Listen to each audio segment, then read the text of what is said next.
Live from KSAT 12, the 6 o'clock news starts right now.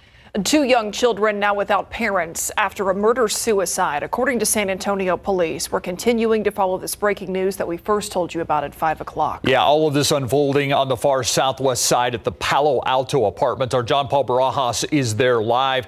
John Paul, have you been speaking with neighbors? I'm guessing they've got to be in shock over all this. Steve, Myra, we have. There's actually a lot of parents who came up to the entrance because buses were dropping off students here, and many of them didn't know what was happening. They were just in awe of the large police presence that has since cleared out. But, we informed that this was a murder-suicide involving significant others that left a 1-year-old and 3-year-old without their parents. But one person we spoke to, one man who lives in this building right here, says he lives in the same building as the incident, and that he heard arguing and then 3 gunshots, which does correlate with what we're hearing from police. Now, according to Police Chief William McManus, the woman in this case had called police saying she had been shot. Dispatch then heard some more talking between the woman and either her boyfriend or husband, and then heard 2 more gunshots. The police arrived. They found both the man and the woman, who are believed to be in their 20s, dead. The 2 children were found in a locked room of the apartment, safe and doing okay. This is what the man who heard the shooting had to say about it. Coward. Coward. I mean, there's no other way to say it. It's a coward. You're gonna take your life, take your life. You're gonna take somebody else's life, but he's gonna have to answer to God for that one. That neighbor did ask to remain anonymous. As for the children, Police Chief William McManus says they will either go with relatives or be given over to CPS. As for what led up to this shooting, this murder-suicide, or if this couple had a prior history, police did not know at this time. John Paul Barajas, KSAT 12 News. Thank you, John Paul. Now, if you or someone you know is struggling in an abusive relationship, scan the QR code on your screen. Help is out there. It'll take you to a list of resources, including a list of agencies to call for help. Also, a link to an article that helps identify the signs of an abusive relationship. The woman accused of hiding evidence in the murders of a mother-to-be, Savannah Soto, and her boyfriend, Matthew Guerra, is now $500,000 closer to being free. A judge this afternoon drastically reducing the bond of Mirta Romanos a month after she was charged in connection to this case. Dylan Collier in court for the 90-minute hearing. Shackled and dressed in a county-issued jail jumpsuit, Mirta Romanos made her first appearance this afternoon in state district court. The 47-year-old charged with 3 felonies, accused of helping her son Christopher Preciado and her husband Ramon Preciado move the bodies of a 9 months pregnant Savannah Soto and her boyfriend Matthew Guerra to a Leon Valley apartment complex just a few days before Christmas. Police have said the younger Preciado killed the couple during a drug deal gone wrong. Romanos' attorneys argued that her bonds totaling $1.1 million were extreme and being used by the district attorney's office to punish her and keep her in jail while awaiting indictment. They asked for her bonds to be reduced to $250,000. Objection. There's no evidence of any actions of hers. This is a bond hearing for her. I understand he wants to grandstand for them. That's great.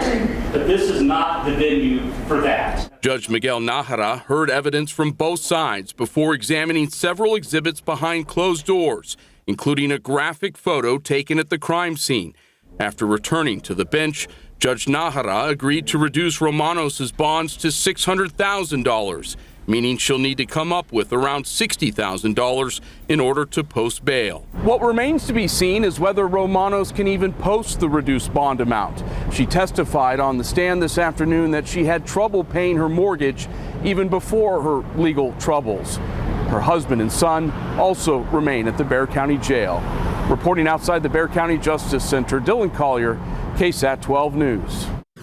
Also in court today, the couple charged in a deadly dog attack almost a year ago trying to get their charges dismissed. Their attorneys argue it's Animal Care Services' fault. Attorneys for Christian Moreno and Aveline Schneider say that Animal Care Services should have deemed the dogs dangerous after previous reported attacks. On February 24th last year, 81-year-old Ramon Nájera, who you just saw there, and his wife were visiting a friend along Deplis Street on the west side. 2 dogs roaming free attacked the couple as they got out of their car. Nájera was killed. The couple that owned the dogs later charged with injury to the elderly and dangerous dog attack resulting in death. In court today, the defense argued ACS didn't do enough while the prosecution said ACS did everything right. The facts are what they are. These were not legally deemed to be dangerous dogs. They were released back to their owners just like the code says. There are no additional requirements at that time. This hearing will continue on March 8th, and a judge will make her ruling. As of now, no trial date is set, but when it does happen, both Schneider and Moreno will be tried together. Some dramatic video of a man shooting at San Antonio police is bringing up some frightening memories for people who live in that apartment complex where it happened. Yeah, you may remember this incident. The newly released video is from the officers' body-worn cameras. As Katrina Weber shows us, while police may have been the targets, neighbors say they also feared for their safety. Video from the outside showing San Antonio police and SWAT officers surrounding the Timber Creek apartments January 9th was a startling enough sight. But new images from the inside highlight an even more disturbing scene. We got shots fired. The video from officers' body cameras shows them under siege.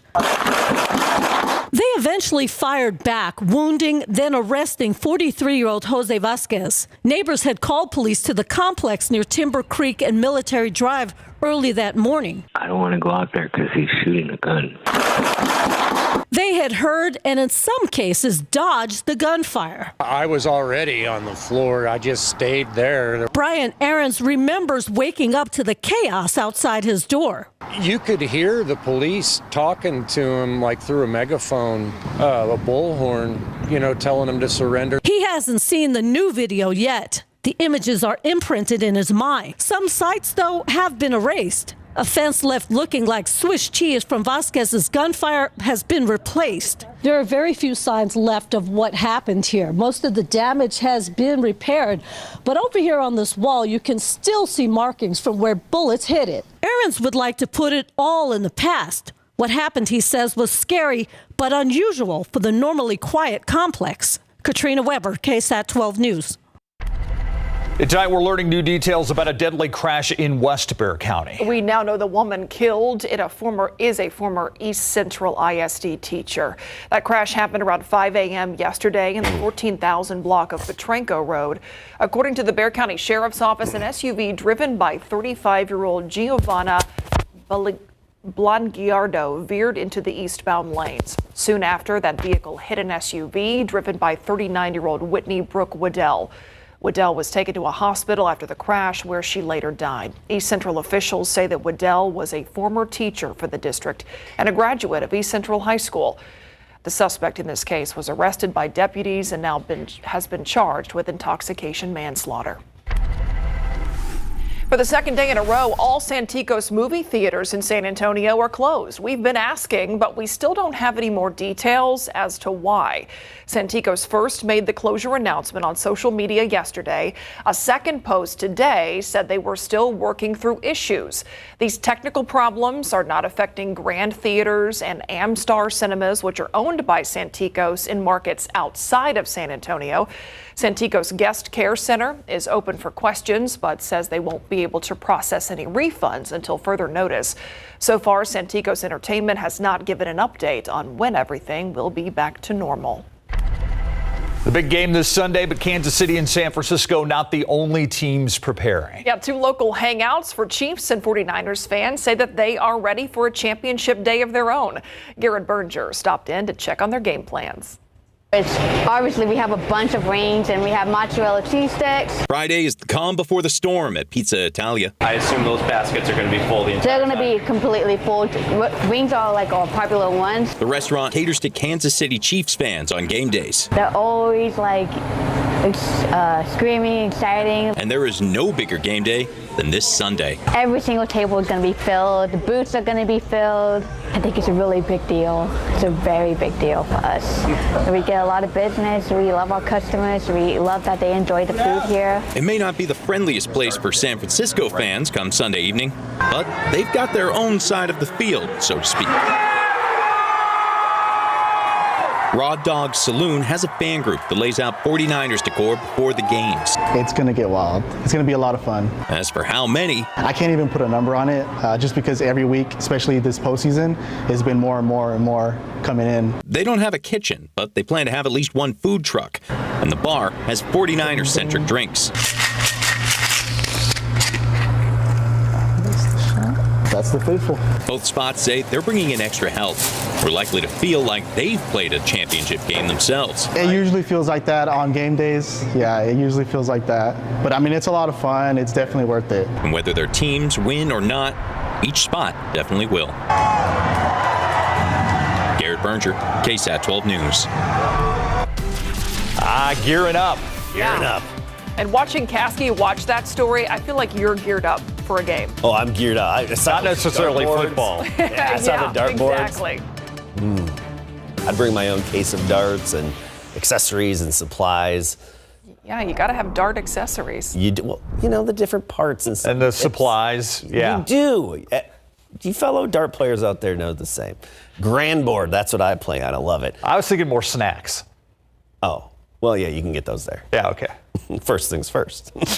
A bit humid this evening. Dew points are down in the 60s right now, so we feel that mugginess. That's going to lead to some fog and drizzle after midnight. Visibility likely to drop down to a mile or less early tomorrow morning. So if you have the early morning bike ride, jog, whatever, it's going to be damp. The roads and trails will be damp and visibility will be reduced. I do want to point out rain chances spike tomorrow morning, and we'll dive into that and talk about the mixed weather this weekend in a bit. Thank you, Adam. Let's check out traffic right now with your traffic authority, I-35 at New Braunfels, and you can see really traffic in both directions moving pretty smoothly on this Friday.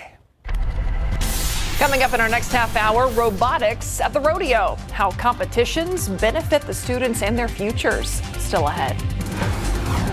After the break, we're just 2 months away from the total solar eclipse. How one city in Texas is preparing as city leaders expect more than double the population to visit.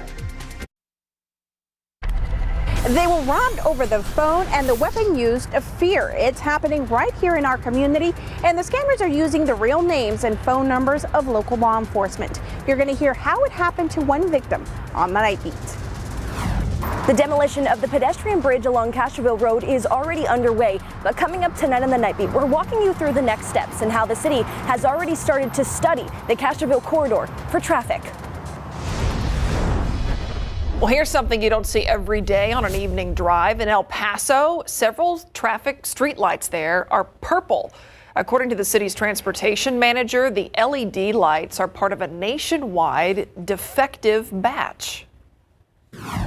What happened was a coating on the LED is what failed, essentially. So the natural light of the LED is the purple and blue hue. What the phosphorus covering that they put on the light bulb itself is what essentially burns off, and you get that blue hue.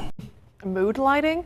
The company that sells the lights has been able to identify where the remaining ones are located.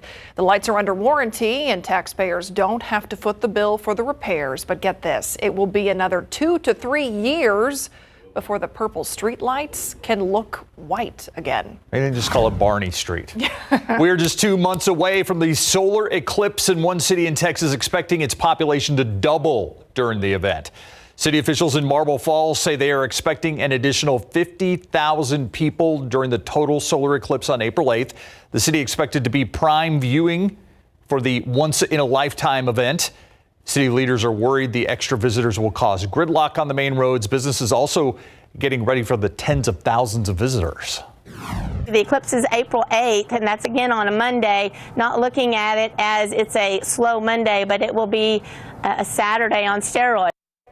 City officials have yet to decide if they will close a chunk of Main Street to traffic to deal with all the visitors. Yeah, we've been talking about that for a long time here for our, prepping for our coverage. And that's a big part of it, all these places being inundated with people who want to see it. Yeah. Kerrville and up in the hill country, and not just Marble Falls. I mean, all of San Antonio even. Yeah. It's going to get its share of visitors, Adam. Yeah, the northwestern portion of San Antonio and Bexar County will actually be within totality for about 2 minutes. This is going to be a unique total solar eclipse compared to the one that we had about 6-7 years ago, where it wasn't total here. But it's more unique because the moon is going to be closer to the Earth. So that means the width of totality is even wider, and totality lasts longer. Within the main center line, it's going to be around 5 minutes in some spots. So, but I think in the hill country in totality about 4.5 minutes. Anyway, we have to get to our weekend weather here.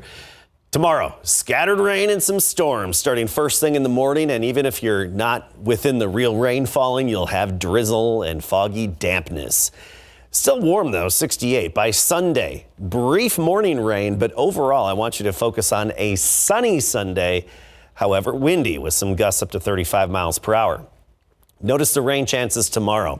This is for the actual showers. This doesn't include drizzle. Okay, this is the shower activity and a few thunderstorms. 60% from 7 a.m. through 11 a.m. And then those rain chances fall off just a little bit into the afternoon, becoming more isolated in nature, not as widespread in terms of the coverage of rain. Big plume of moisture aloft coming in from the Pacific. Beautiful satellite imagery, really is. And strong winds steering that moisture. And within those strong winds, we have little bits of upper level energy and little ripples in the flow, little ribbons in the flow, if you will. And that's what's going to help kickstart some of these showers, one of a few factors. But you look at the water vapor imagery and you see these purples, that indicates real thick moisture in the mid and upper levels of the atmosphere. And this is going to help us out to saturate the air and give us that rainfall potential, particularly tomorrow and just a little bit early Sunday morning. Futurecast shows the rain, and I think it overdoes. See, this really bright green color, that's basically drizzle. Okay, so I know you see it like almost all over the place. There will be breaks in the showers and thunderstorms tomorrow. There will be some time in between them, but I do want to point out that where we get a few of the thunderstorms, there is a slight chance of a strong to severe storm developing with maybe some wind gusts up to 60 miles per hour and localized hail around an inch in size. There is the possibility of that. Most of the rain is going to be the first part of the day, but as I mentioned before, a few stray showers redeveloping in the afternoon and evening, and then early on Sunday, it's a narrow window. But between 6 a.m. and 9 a.m., this little broken line of rain should move through with the cold front, and then we become sunny. Here's the drought monitor updated yesterday. Red area, hill country, and just northwest of San Antonio, the extreme drought. It's still within the realm of possibility that we could see up to an inch of rain in some of these very drought-stricken areas of the hill country. It depends on where the heaviest downpours really start to set up. But I think for most backyard rain gauges, between ½ inch to an inch. 64 this morning, 75 was our high temperature. Tomorrow morning, we start the day right around 60 degrees. And it's going to be overall warm through this weekend. Mornings closer to 60, afternoons near 70, but the Sunday cold front will cause noticeable changes into next week. Monday morning, 41 degrees. Tuesday morning, we're down to 36. You've been warned. Have the jackets ready to go. You'll have to pull them out of the closet first thing Monday morning and for the first half of next week. And then we do see the potential. I know we've got temperatures in the 60s here through next week, but there is a potential of an even stronger cold front by the following weekend. That's something we're watching. Ooh, all right. Thank you, Adam. All right, they are celebrating at MacArthur. Yeah. Yes. Larry. Girls basketball team won district outright for the first time in that school's long history. 15-1 in district play, so the MacArthur girls are rolling along, heading into the playoffs. We're going to talk more about the Lady Bremas. Plus, in boys high school basketball, Veterans Memorial, well, they're cruising along. They have a very good squad coming up.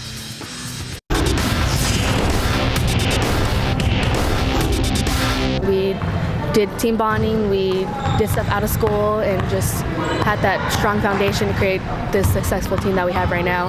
And we know that we can make it far into playoffs, and especially that we made history. The MacArthur girls basketball squad is on a roll right now, riding a 7-game win streak into the playoffs in big board sports. This week, the MacArthur girls basketball team won their first District 27-5A championship outright in the program's 74-year history. Lady Bremas standout guard Leah Nada has been the driving force behind MacArthur's ascent ever since she transferred from Lee 3 years ago. And now the Austin College commit hopes that Lady Bremas can build off of their area-round appearance last year, so Leah can end her high school career on a high note. Being here at MacArthur for my 3 years, it's been great. I've loved it. I started off rocky my freshman year, and it was just hated it, wanted to quit everything. But coming here, Coach Toro, she made me like feel comfortable, safe here. Especially the girls made me fall back in love with the sport, and it's just, I'm gonna leave here. Obviously sad because I won't play with them again. MacArthur's historic season thus far didn't come without any surprises. Midway through the season, sophomore point guard Ellie Lee transferred to the team from the Houston area. To say Lee made an immediate impact on Mac's regular season success is an understatement. She told us what the transition to a new program was like. My role playing, so in my other school I was like always a scorer, I was always somebody to look for, but here I have help, so it's like easier on my part. I have like a good post that can make their layups, I have guards I can kick to in the corner for open shots, so it's just easier that way. I don't have to do everything myself. Lee, Nada, and the rest of the squad have a date with Southwest Legacy in the Class 5A by District round set for Tuesday at 6 o'clock, and that game will be played at the Harlan District Gym. Turning to boys high school basketball, the Veterans Memorial Patriots are sailing along heading into the final stretch of the regular season. They are 32-1 overall, 12-0 in District 26 5A, and they've won 26 in a row. They're ranked number 14 in Texas per Max Preps. Last year, the Patriots were equally as stellar, advancing to the Class 5A regional final, where they lost to Dallas Kimball 50-47. Led by an awesome class of seniors, the Patriots are looking to go out on top. It's been great. You know, we worked hard all summer. We've been on a mission whole season. We tried to have an undefeated season. That didn't happen. And now we're just trying not to lose no more, trying to win state. I think it's very exciting, very great. We work hard. Just coming in every day, just trying to play our best. Coach, he makes sure we're on top of everything, and just being able to win and play with my guys is very great. I'm proud of the progression we made. You know, this team has a lot of character. You know, we have a lot of great people on the squad. You know, it's going to do a lot of big things when the season is over. I think the seniors from last year helped us know how to play in practice, because practice is most important. And it's like culture. We know what we have to do to succeed, and we know we have to play harder in practice, so when the games we're ready. All right, the Patriots are hosting New Braunfels Canyon right now at 6, and they play at Bernie Champion Tuesday to close out the regular season. Exciting time. I love it. Almost playoff time. You got it. Thanks, Larry. Up next, it's not just livestock out at the rodeo. You can also find these robots. After the break, how the rodeo's newest competition is helping students merge two worlds, agriculture and technology.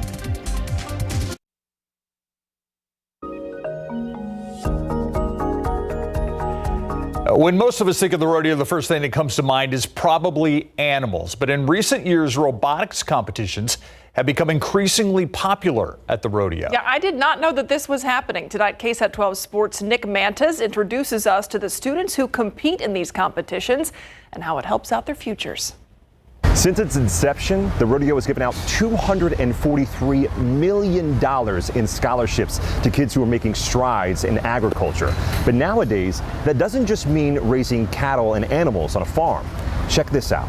Many people don't think about a robotics competition being at the stock show. They think about the livestock side or the actual rodeo itself. Most people don't realize that there are contests for kids to participate in and be a part of the stock show and never show an animal.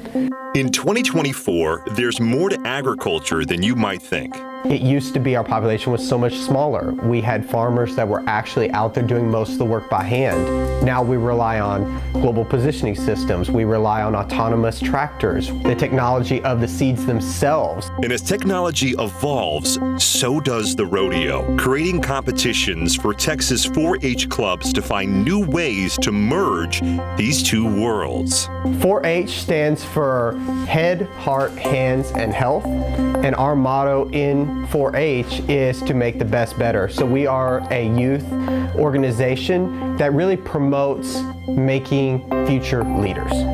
If y'all are thinking about it, which side would be more compact? When I was younger, I used to deal with programming in my old school. So when I heard they had robotics here, I just decided to try it out. And then I heard we were doing the contest, so I was pulled into it. 8th grader Sofia Navarez is preparing her team for their first ever rodeo ag robotics competition. Right now we're just getting it to go where we want it to, but we're also trying to work on how we're going to grab it. Each year, competing clubs get a theme. Last year we had a outer space moon colony theme to our contest, looking towards the moon and Mars. This year we focused on veterinary medicine. And a set of challenges for their robot to accomplish. And one of our specific things is moving blood samples and urine samples, a little bitty like old film canister tube, moving it from one part of the game board to another. But we also keep a couple of unknown challenges.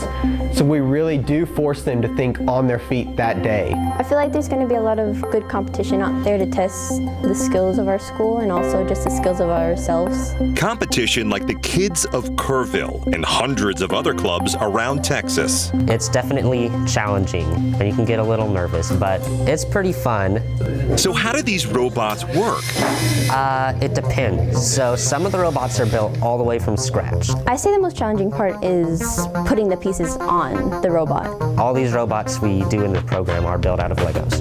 Some of them have instructions on the computer, and there's usually a sort of a base robot we start from for a lot of robots. There are special Lego pieces that are the motors, and those will drive things like the wheels, and you can hook them up to gears and make them move to different attachments. And those are controlled by a central hub. It's not like the normal program where you have to type something out to where it will go. It has blocks that say move this way so many times or so many rotations for so many seconds. Yeah. Not complicated at all. When I was their age, I couldn't even have imagined a contest like this because the technology was just starting out. Now, sky's the limit. Every industry in town is incorporating technology so much more. That's something we're seeing not just in agribusiness, but in hospitals. Every 4-H project is built around future. So it's built around your educational experience and it's built around career exploration. For example, we've had students who said, I only wanted to raise animals, and now they're doing these robotics competitions, photography. They never thought they could do that. They were always told, I have to fit in this box. And they're finding out that there's a whole world outside of that little box. Oh, I love that. That is so cool. I never thought about agriculture and the way it could use technology. Well, and it's talk about setting them up for a future too. Right. I mean, hopefully it gets them some exposure to these kind of things and they're like, maybe that's what I want to do. Yeah. And just kind of opens up the rodeo and, the idea of robotics to a whole new group of people. Maybe. But in today's agricultural world, computers, robotics, very important. I mean, like they said, autonomous tractors, and even with the seeds, it's amazing. It's involved in everything. Yep. Well, if you missed last night's rodeo special, we got you covered. Scan this QR code on your screen here to catch up on all the rodeo action. Coming up next, thousands of people every year hurt by their televisions falling over. After the break, we're going to explain how just $20, a $20 purchase, can help keep you safe.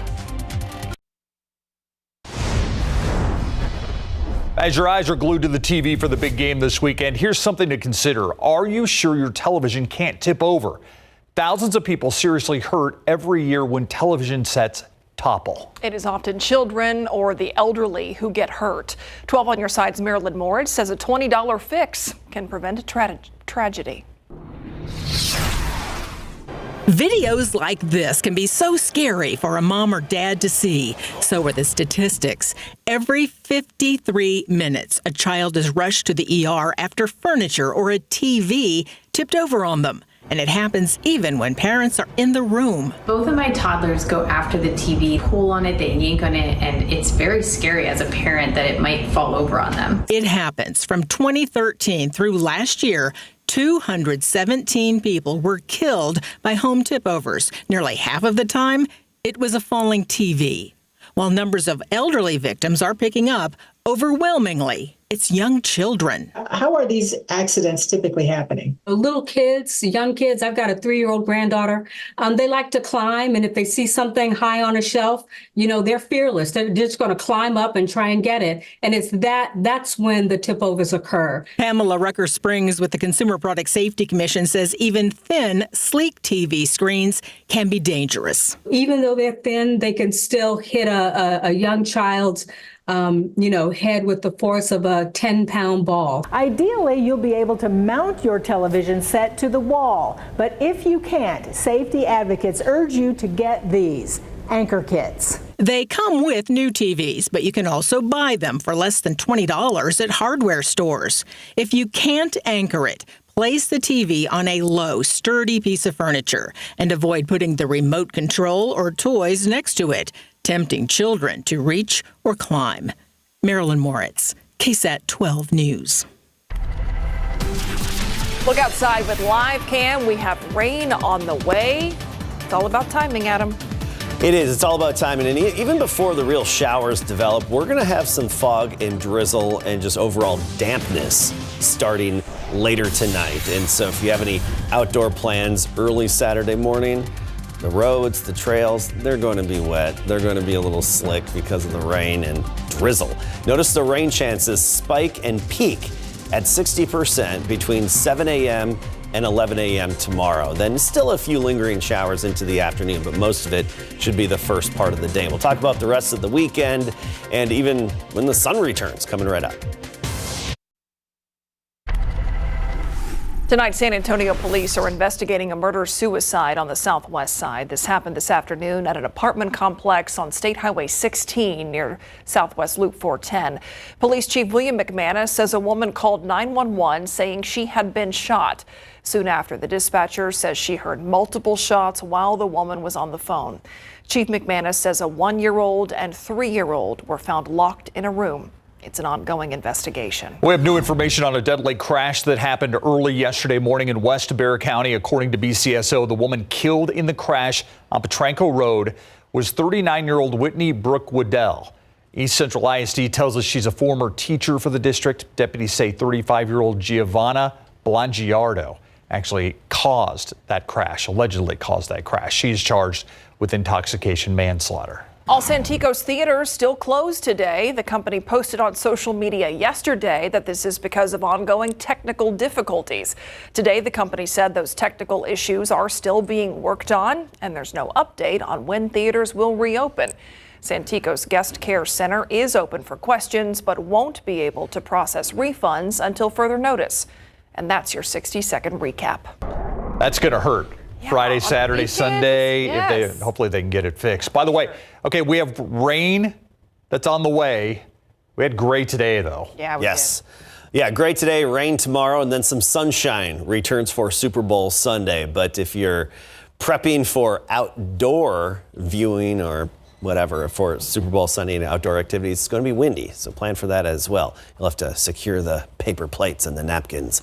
Let's talk about our main headlines. Drizzle and damp tonight and first thing in the morning. Showers and storms start before sunrise tomorrow, then sunny and windy on Sunday. Yes, we'll have a little bit of rain early Sunday, but most of the day will be sunny and just fine. Take a look at Authority radar. A few showers have just popped up east of town, especially just north of Gonzales in northern Gonzales County around I-10. A few isolated showers. We'll have the fog and drizzle settle in, and then we'll start to see more of those showers later tonight and especially first thing in the morning. 60% chance tomorrow morning at 62 degrees, and then we hold really high rain chances through the noon hour, then we cut them back a little bit for the second half of the day. Still mild though, upper 60s tomorrow. Sunday, brief morning rain. We're talking between 6 a.m. and 9 a.m. and then sunny but windy. Some gusts up to 35 miles per hour and still warm, 70 degrees for the high temperature despite a cold front starting to move through town. That cold front will affect us next week. More on that in a moment. First, temperature right now, 73. It's warm, almost spring-like out there. Dew point is 61. You feel the mugginess in the air. You feel the humidity with these dewies in the low to mid 60s. That's also going to lead to some areas of fog late tonight and reduced visibility with the fog, drizzle, and just overall dampness. And it's wet roadways and trails and sidewalks to start the day tomorrow. So notice the visibility around and even possibly under a mile at times through the morning tomorrow up until about 10 a.m. But keep in mind, even when the fog lifts a bit, we'll still have more scattered showers and thunderstorms. Notice how these dew points fall off on Sunday with the wind shifting, the high wind shifting and coming out of the northwest.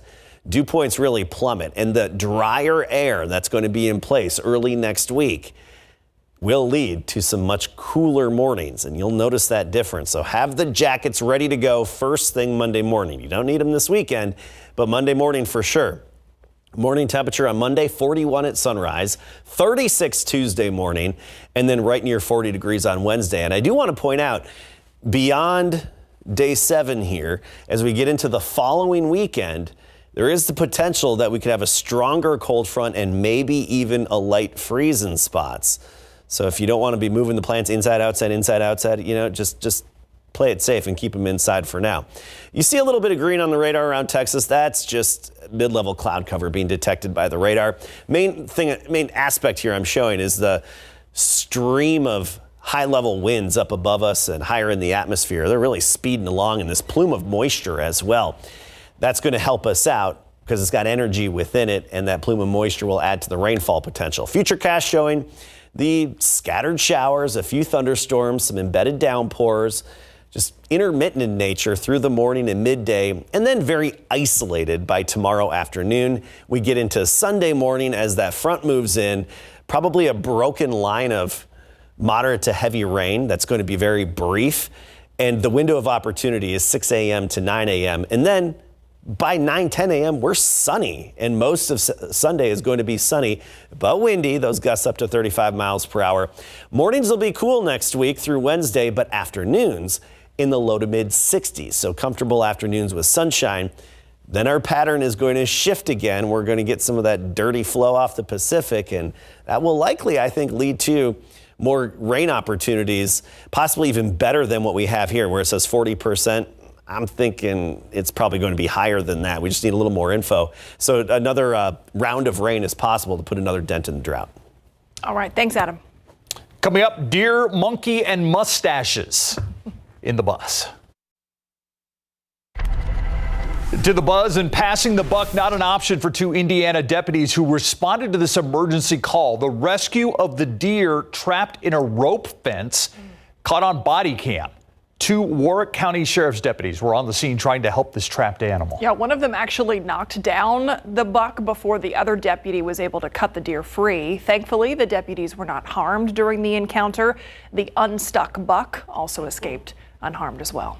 Unstuck buck. Unstuck buck.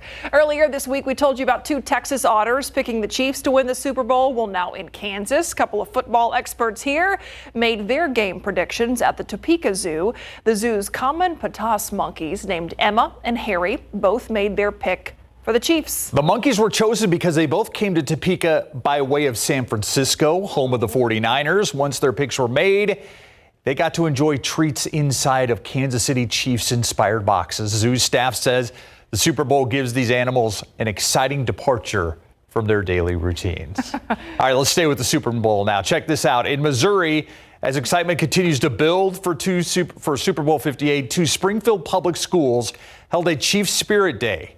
The students got to dress up as well-known stars from the team. Quite a sight. Many chose to dress up, as you can tell, as Chiefs head coach Andy Reid. Quarterback Patrick Mahomes and singer Taylor Swift also represented. But look at all the Andy Reids in the room. I love that. Students had different interpretations of the Andy look. They all had the iconic mustache, different colors sometimes. The celebration landed on the 100th day of school here, when some students also dressed up like they were 100 years old. That's awesome. Cute. One uninvited visitor left residents at a Florida apartment complex hopping in bewilderment Thursday morning. According to the Hillsborough County Sheriff's Office, deputies were called to the complex in Tampa for a kangaroo that was on the loose. You can see it somehow got trapped in the pool area. Neighbors don't have to worry about the marsupial bouncing their way into their path anymore, though. The kangaroo has been reunited with its rightful owner. And maybe to celebrate, they went to IHOP. Oh, woo! We'll be right back. This final weather is more a reminder to all the other gentlemen out there. Next Wednesday is Valentine's Day. Okay, the heart is on the proper day there. Ash Wednesday as well. And notice how it's going to be cool next week. Mornings down mid 30s to near 40 degrees. I think we'll be just above freezing though. And then we trend upward a bit toward the end of the work week with another round of showers possible by this time next week. Wouldn't surprise me if that pattern develops. All right. Thanks, Adam. And thank you for watching the news at 6. See you back here on the Night Beat at 10.